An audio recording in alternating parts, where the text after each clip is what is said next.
and welcome to the Weekly Bull, the news show that tells you everything you need to know to be a well-informed student and American in under 5 minutes. I'm Madison Iszler. And I'm Michael Sheetz. Let's get started.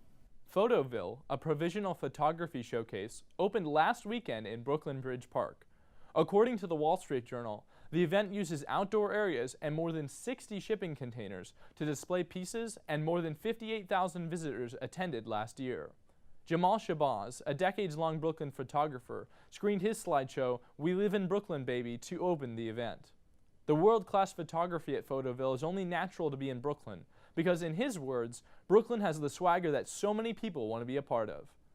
Despite debuting last weekend, Photoville's popularity means it will be open until September 28th, so don't miss out.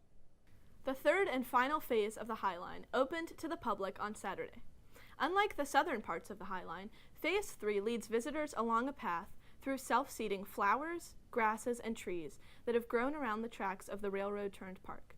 Visitors can enjoy an expansive view of the Hudson River to the west and the city to the east, as well as seating areas and an interactive play area for children.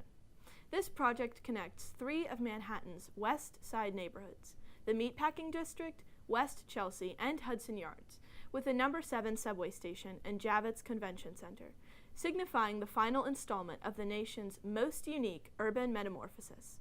To read more about the High Line's latest edition, visit EmpireStateTribune.com. On the first Friday of every month, refreshing your Instagram feed is about more than checking another social media account. It's a way to gain free artwork. According to the Wall Street Journal, Free Art Friday, a scavenger hunt for free art samples, has only a few simple rules. Artists can stash their work anywhere from inside newspaper boxes to beside city murals. They then post pictures on Instagram with the hashtags FAFNYC and FAFNY, and after that, it's up to the scavengers to refresh the app and move quick.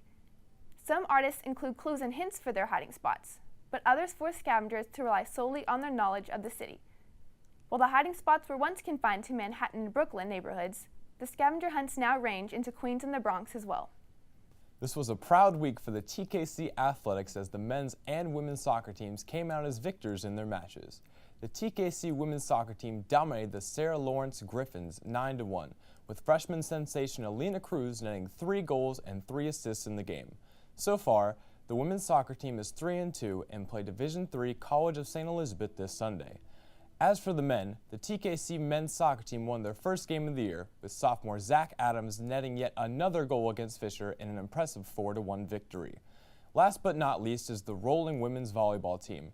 The team won its 3rd game in a row as they beat the Culinary Institute of America in a 5-set thriller on Saturday. The team went on to lose, though, later that day to a tough Pratt side 3-0. For more information on the TKC Athletics, make sure to check out the Facebook and Twitter page. Green may be the term, but bright and multicolored were the banners, flags, and shirts of the People's Climate March last Sunday. More than 300,000 people, joined by celebrities such as former U.S. Vice President Al Gore, Mayor de Blasio, and artists such as Leonardo DiCaprio and Sting, marched from Columbus Circle down 6th Avenue to finish at West 34th Street.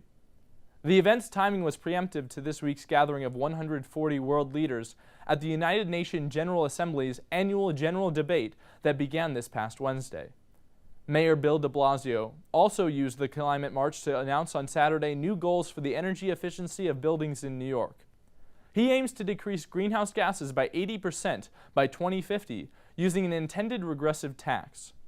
According to the New York Times, this comes as de Blasio is expanding former Mayor Bloomberg's $20 billion storm protection plan. And now for the top 5 OATKC posts of the week. A freshman at the Student Services Desk. All attractive male upperclassmen are taken until proven single. Why can't there be mini Brenbergs at King's? Because the world isn't full of angels. Student 1. The church is the designated place for the bride and groom come together. Student 2. So is Hawaii.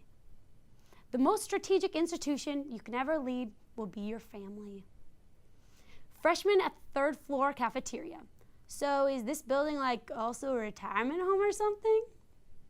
Those are the headlines. Remember to follow the Empire State Tribune on Facebook and Twitter for more top stories. Signing off, I'm Michael Sheetz. And I'm Madison Iszler. Thanks for bearing the bull.